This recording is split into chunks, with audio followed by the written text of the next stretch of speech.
एक समय की बात है। एक गांव में सफेद साड़ी वाली चुड़ैल का आतंक था। चुड़ैल रात भर गांव में घूमती और गांव का जो भी आदमी उसे दिखाई देता उसे वो घायल कर देती। अरे कोई तो बचाओ, मर गया रे। एक रात हरिया अपने खेत से अपने घर लौट रहा था कि तभी अचानक उसके सामने चुड़ैल आ जाती है। अरे बाप रे, ये चुड़ैल कहाँ से आ गई? आज तो मैं गया काम से।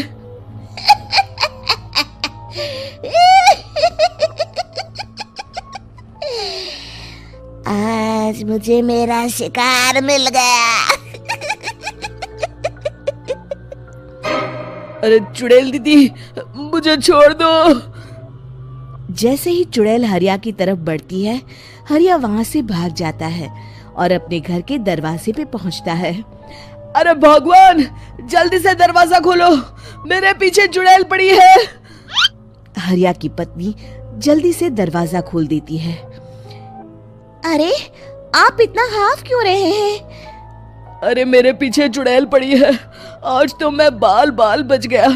जल्दी से सभी दरवाजे और सभी खिड़कियों को बंद करके बत्ती बुझा दो।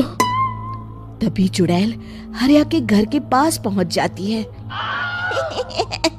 अरे वो आदमी कहाँ गायब हो गया? मैं भी देखती हूँ आखिर कब तक बचेगा। मैं अपने शिकार को इतनी आसानी से नहीं छोड़ती। इतना कहकर चुड़ैल वहां से चली जाती है। वहीं दूसरी तरफ हरिया और उसकी पत्नी दोनों अपने घर की खिड़की से ये सब देख रहे होते हैं। अरे बाप रे, ये तो बड़ी डरावनी चुड़ैल थी।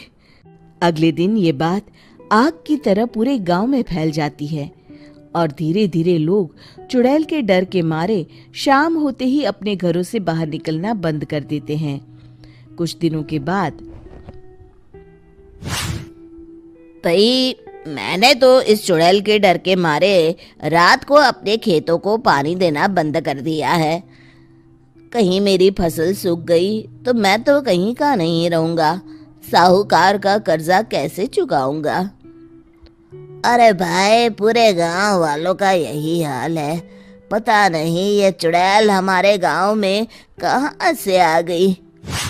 फिर एक दिन गांव के पास वाली नदी के किनारे एक बहुत बड़े तांत्रिक के आने की बात कुछ गांव वालों को पता चलती है। वो लोग जाके ये बात गांव के मुखिया को बताते हैं। मुखिया जी, नदी के किनारे एक बहुत ही पहुंचे हुए तांत्रिक बाबा आए हैं।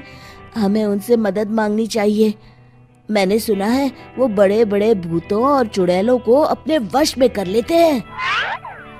मुखिया जी सभी गांव वालों को लेकर उस तांत्रिक के पास पहुंच जाते हैं। ओम फट स्वाहा, ओम फट स्वाहा। तभी तांत्रिक अपनी बंद आंखों को खोलकर कहता है, क्या बात है? तुम सब लोग यहाँ क्यों आए हो? मुखिया जी उस तांत्रिक को सारी बात बता देते हैं। अच्छा, तो ये बात है। और तांत्रिक अपनी आंखों को बंद कर लेता है। मैं देख रहा हूँ तुम्हारे पूर्वजों ने बहुत पाप किए थे, जिससे ये गांव अब श्रापित हो चुका है। उसी के फल स्वरूप तुम्हारे गांव में चुड़ैल आई है। ये चुड़ैल बहुत खतरनाक है, ये किसी को नहीं छोड़ेगी। हे भगवान, मर गए रे, अब क्या होगा? तभी गांव के मुखिया जी कहते हैं, बाबा, इस चुड़ैल से हम सबको बचा लीजिए, कोई तो उपाय होगा। इसका सिर्फ एक ही उपाय है। सभी गांव वालों को बारी बारी हर दिन अपनी आधी फसल उस पहाड़ी के ऊपर बनी काली गुफा में छोड़ के आनी होगी। तभी उस चुड़ैल की भूख मिटेगी और श्राप का प्रभाव खत्म हो जाएगा और तुम सब जिंदा बच जाओगे। सभी गांव वाले उस तांत्रिक की बात को मान लेते हैं और वहां से चले जाते हैं। फिर अगले दिन से रोज उस गांव के लोग बारी बारी से अपनी आधी फसल उस काली गुफा के पास जाकर रखाते। कुछ दिनों बाद हरिया की बारी आती है। बाप रे, आज तो मेरी बारी है उस काली गुफा में जाने की। क्या करूं, वो तो बड़ी खतरनाक चुड़ैल है। मेरे तो हाथ पैर कांप रहे हैं। फिर हरिया डरते डरते अनाज की बोरियां अपनी बैलगाड़ी में लाद देता है। तभी हरिया की पत्नी उससे कहती है, देखो जी, संभल के जाना और किसी भी हालत में शाम होने से पहले वापस आ जाना। उस चुड़ैल का कोई भरोसा नहीं है जी। हरिया बैलगाड़ी में बैठते हुए कहता है, भगवान, मैं क्या वापस आऊंगा? लगता है अब तो मेरी खबर ही आएगी। इतना कहकर हरिया वहां से चला जाता है। रास्ते में जंगल से गुजरते हुए हरिया की बैलगाड़ी का एक चक्का बड़े गड्ढे में फंस जाता है। हे भगवान, अब ये क्या मुसीबत है? हरिया नीचे उतर के पूरी ताकत से अपनी बैलगाड़ी को गड्ढे से निकालने की कोशिश करता है। बहुत देर मेहनत करने के बाद हरिया की बैलगाड़ी उस गड्ढे से बाहर निकल जाती है। हे भगवान, अब तो शाम होने वाली है। आज तो मैं गया काम से। जैसे तैसे हरिया काली गुफा में पहुंच जाता है। अरे मर गया रे, यहाँ तो चारों तरफ डरावना माहौल है। मैंने यहाँ आने में बहुत देर कर दी, कहीं चुड़ैल नाराज ना हो जाए। हरिया अनाज की बोरिया वहां रख के जैसे ही जाने लगता है, तभी उसे किसी के आने की आवाज सुनाई देती है।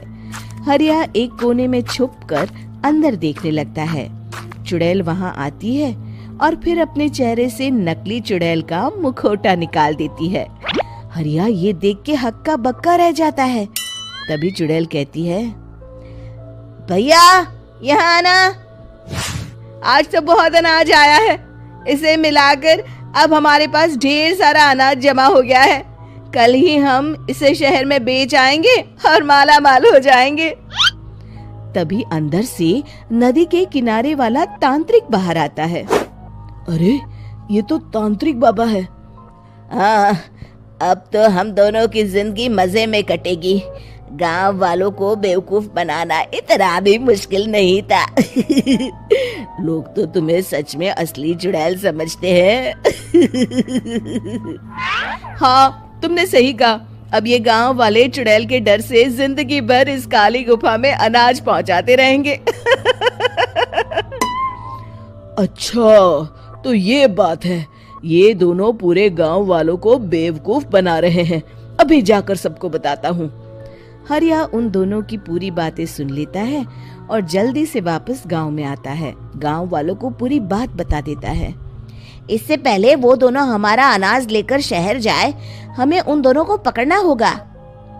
उधर दूसरी तरफ नकली तांत्रिक और नकली चुड़ैल बनी औरत एक बड़ी गाड़ी में सारा अनाज लाद के वहां से निकलने की तैयारी कर रहे होते हैं। जल्दी करो, इससे पहले हमें कोई देख ले। हमें यहाँ से निकलना होगा। और तभी वो दोनों देखते हैं कि सामने से सभी गांव वाले अपने अपने हाथों में मशाल लेके आ रहे हैं। दोनों बुरी तरह डर जाते हैं।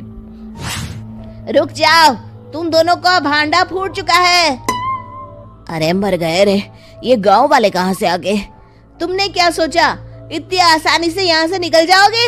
ये अनाज हमने अपने खून पसीने से दिन रात खेतों में मेहनत करके उगाया है। दोनों मुखिया जी के पैरों में गिर जाते हैं। हमें माफ कर दीजिए, हम दोनों एक नंबर के कामचोर हैं। बिना मेहनत किए पैसे कमाना चाहते थे। हाँ, अब हम आगे से मेहनत मजदूरी करके पैसे कमाएंगे। हमें कुछ मत करना, हमें छोड़ दीजिए। इतना कह के दोनों गांव छोड़ के भाग जाते हैं और सभी गांव वाले फिर से खुशी खुशी रहने लगते हैं। शिक्षा, तभी तो कहते हैं कि किसी भी समस्या का समाधान केवल सूझबूझ से ही करना चाहिए और कभी हिम्मत नहीं हारनी चाहिए। दोस्तों, हमें उम्मीद है कि आपको हमारी ये कहानी पसंद आई होगी। कृपया हमारे चैनल को सब्सक्राइब करें और सभी अपडेट्स के लिए बेल आइकन जरूर दबाएं। और हाँ, वीडियो लाइक और शेयर करना मत भूलिएगा। Bye bye.